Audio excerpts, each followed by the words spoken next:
Chapter 31 हया। सूर्य ने समुद्र की रेखा को छुआ, धधकता पानी उससे मिलने के लिए उछल पड़ा और फिर एक सुनहरे और उजाड़ पश्चिम में, एक ऐसे समुद्र में जिसका पानी जीवंत प्रकाश में बदल गया था, वह डूबने लगा।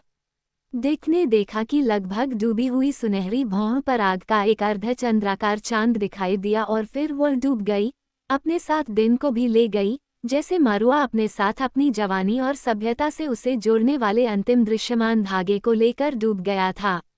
वह मुड़ा। ले मुआन ने गाड़ी संभाल ली थी। जो पाल सुनहरे थे वे अब भूतिया सफेद हो गए थे और एक पुखराज सितारा पहले से ही पैसी नीले रंग को भेद रहा था, जहां पश्चिम में नया चांद एक छोटी झुकी हुई नाव की तरह लटका हुआ था। दक्षिण की ओर, एयोमा चिल्लाई। ए हया, दक्षिण की ओर, ले मुआन, कैरोलिन तक। अब जबकि हमने देख लिया है, वहां देखने को कुछ भी नहीं है। दक्षिण की ओर, क्योंकि मैं इन जलों से थक गई हूँ। ले मुआन, जो अब दुनिया को भर रही तारों की रोशनी में गूंगा और धुंधला हो गया था, ने पहिया घुमाया। पतवार की जंजीर की खड़खड़ाहट के साथ कैनवास की थपथपाहट आए और लहरों के आगे झुकता हुआ स्कूना बंदरगाह की दिशा में पूर्व की ओर लेट गया। एयोमा ने चांद की ओर देखा, लेकिन ले मुआन ने उसे आश्वस्त किया। धारा हमसे लड़ रही है, उसने कहा, और मैं इससे आगे निकल जाऊंगी। धैर्य रखो एयोमा, रास्ता मेरे लिए साफ है। वो संतुष्ट होकर मुड़ा और डिक पर लेट गया। डिक, जो नीचे से कुछ कंबल लेकर आया था, उसके पास लेट गया और कनक, पोनी और ताहुकू को छोड़कर सभी फोक सल में अपने अपने बिस्तरों पर चले गए। एयोमा अपने माथे को अपनी बाहों पर रखकर अपने चेहरे के बल लेटा हुआ था। उसने पतवार की चेन की खड़खड़ाहट सुनी और जान गया कि ले मुआन अब दक्षिण की ओर बढ़ रहा है। वह पोनी की मदद से पूरी रात नाव चलाएगी और उसे उस पर पूरा भरोसा था, और उसे पूरा भरोसा था कि कैरोलिन भोर में उनके सामने आ जाएगा। उसने अपने मन को भटकने दिया, कभी डोंगी बनाने की ओर, कभी बड़ी मछलियों को पकड़ने की ओर, जब तक कि नींद उसे भी उसी तरह से नहीं ले गई जैसे डिक को ले गई थी। स्टीयरिंग संभाल रहे ले मुआन को तारों की रोशनी में उनके शरीर दिखाई दे रहे थे, और उनसे परे पोनी और ताहुकू नाव के पास बैठे थे। दोनों सिर मिलाकर बातें कर रहे थे और धूम्रपान कर रहे थे। उन्हें किसी भी चीज की परवाह नहीं थी, सिवाय कुछ भी नहीं के बारे में शाश्वत बकबक करने के, जिसे वे घंटों तक जारी रख सकते थे, जबकि स्टीयरमैन के हाथों में स्कूना पुनः पूर्व की ओर बढ़ रहा था।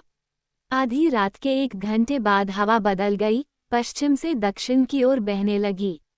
पोनी ये देखने के लिए पीछे आई कि ले मुआन को कुछ चाहिए या नहीं।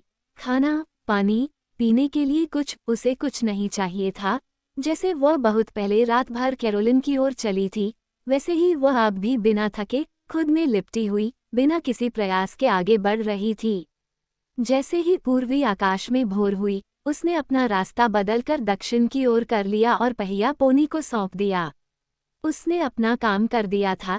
ई हया, उन्हें हमेशा के लिए चला दिया। अब वे कभी भी कैरोलिन को नहीं उठाएंगे। इतनी दूर पश्चिम में कि लैगून की रोशनी भी लगभग अदृश्य हो जाएगी। सूरज की पहली किरण ने एयोमा को अपने पैरों पर खड़ा कर दिया। उसने देखा कि पोनी गाड़ी चला रही है और ले मुआन उसके पास गहरी नींद में लेटी हुई है, जैसे कोई प्राणी अब अंधेरे में वापस आ गया हो क्योंकि उसका काम पूरा हो चुका है। बंदरगाह की ओर सूर्योदय ने उसे बताया कि जहाज दक्षिण की ओर जा रहा है। फिर वह आगे आया और देखा। दक्षिणी समुद्र में और दक्षिणी आकाश में विशाल लैगून का कोई संकेत नहीं दिखा। एक पक्षी का पंख भी दिखाई नहीं दिया। उसने डिक को जगाया, जो आगे आया, और वे खड़े हो गए, जबकि डोंगी बनाने वाले ने दक्षिण की ओर इशारा किया। कुछ भी नहीं है, एयोमा ने कहा, फिर भी हम पूरी रात यहाँ आए हैं और वो कभी गलत नहीं होती, यहाँ तक कि आसमान में रोशनी भी नहीं। फिर भी अब तक पेड़ों को दिखना चाहिए था। डिक ने सुदूर दक्षिण में नीले, परिपूर्ण और निर्दय आकाश को देखा, जो समुद्र की रेखा पर अखंडित था, उसके ऊपर अप्रभावित। उसने अपनी सांस रोक ली, ऐसा लगा जैसे कोई ठंडा हाथ उसके दिल पर रखा हुआ है। तब कैरोलिन कहाँ था, कौन जानता है, एयोमा ने कहा। ये तब दिख सकता है जब सूरज ऊपर होगा।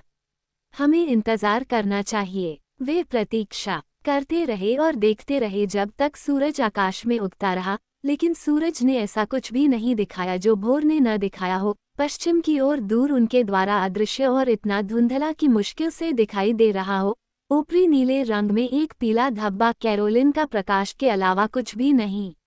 एयोमा पीछे की ओर दौड़ता हुआ आया।